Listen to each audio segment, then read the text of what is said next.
Hi friends, మన భారతదేశంలో ఎంతో ఆనందంగా జరుపుకునే పెద్ద పండుగల్లో సంక్రాంతి ఒకటి.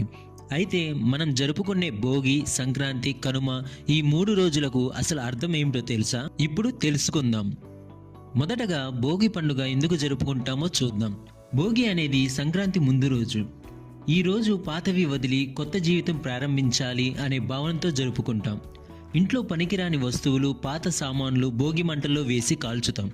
దీని అర్థం పాత చెడు అలవాట్లు, బాధలు, నెగిటివ్ ఆలోచనలు వదిలివేసి కొత్త ఆశలు, కొత్త ఆనందాలతో ముందుకు సాగాలి అని. అలాగే భోగి రోజున చిన్నపిల్లలకు భోగి పళ్ళు పోయడం, వారికి ఆరోగ్యం, దీర్ఘాయుష్షు కలగాలని ఆశీర్వదించడం చేస్తారు. ఇప్పుడు సంక్రాంతి ఎందుకు జరుపుకుంటారో తెలుసుకుందాం.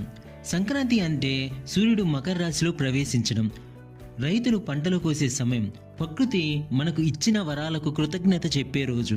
అందుకే కొత్త బియ్యంతో పొంగలి, గంగిరెద్దులు, ముగ్గులు, హరిదాసులు ఇవన్నీ సంపద, శాంతి, సుఖ సంతోషాలకు సంకేతాలు. కనుమ రోజున పశువులకు ప్రత్యేక పూజ చేస్తాం. ఆవులు, ఎద్దులను అలంకరిస్తాం. ఎందుకంటే రైతులకు పశువులే ప్రాణం. అవి లేకుండా వ్యవసాయం లేదు. వ్యవసాయ పనిముట్లకు పూజ, గ్రామీణ క్రీడలు, కుటుంబ సభ్యులతో విందు, ఇవన్నీ ప్రకృతితో, పశువులతో మన బంధాన్ని గుర్తు చేసే రోజు. కాబట్టి మిత్రులారా, భోగి పాతది వదిలి కొత్తదాన్ని ఆహ్వానించడం, సంక్రాంతి ప్రకృతికి కృతజ్ఞత చెప్పేందుకు, కనుమ పశుపోషణ, వ్యవసాయ విలువలు గుర్తు చేసుకునేందుకు. ఈ 3 రోజులు మన సంస్కృతి, సాంప్రదాయం, వ్యవసాయ జీవనానికి ప్రతీకలు.